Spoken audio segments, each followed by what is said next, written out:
Okay, I've got this mixed up and balled up, and what's great is you can just spread that out underwater. I'm gonna have to put the phone down and then show you what it looks like after, but you can put it right in the water. Even look at this, you can put it right in the water and it does nothing, but it makes a little bit more spreadable like putty, and then you can spread it out. And right here I have the epoxy bond pool putty. This is the two-part resin, or two-part epoxy. I mean, you got the resin and then you got the hardener right here, and it sets underwater, which is an awesome thing. So I've got a pool here that I've got a small crack, that's a small leak, and I'm waiting to I guess end of the summer to drain the pool down and then fix it with Bondo.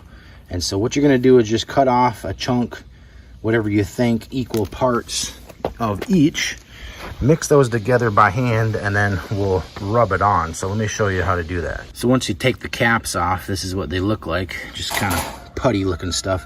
So I'm going to cut probably just a 1/2 inch off of each. Okay, so cut off 2 little small chunks, get rid of the cardboard. Okay, so 2 parts together. I'm going to start mixing that up. And then, yes, I know this is super ugly, but there's a small crack. I've actually fixed this a different way. You can kind of see the crack is getting bigger there. And so I'm waiting until the pool, until we're done with the pool, and then I'm going to put that on. But basically going to mix this up, spread it around on places where you think it's cracking, and then that will seal up. But what's great about this is that you can put it on any surface underwater, and it's going to start hardening up. All right, time to mix. Okay, I've got this mixed up and balled up, and what's great is you can just spread that out underwater. I'm going to have to put the phone down and then show you what it looks like after, but you can put it right in the water.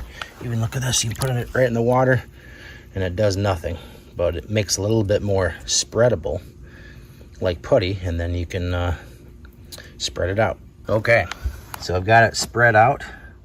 Hopefully you can see that. What I like is that once it kind of gets wet, you can smooth it out and make it a little bit better looking. I've got some old epoxy there that just kind of discolored or whatever, and I ran out. So I got this new pack, but works really good and seals up. So these steps need to be replaced. But like I said, once I drain the pool, I'm actually going to fix it with like a Bondo and do a full repair on that fiberglass, and so then that will really seal it up. But this will be a temporary solution. If you got leaks any other places, like in plastic or whatever, you need epoxy, then this is a really good product and works really well. Pool putty. Definitely pick up some of these if you're needing something like this. Can highly recommend. Definitely pick these up.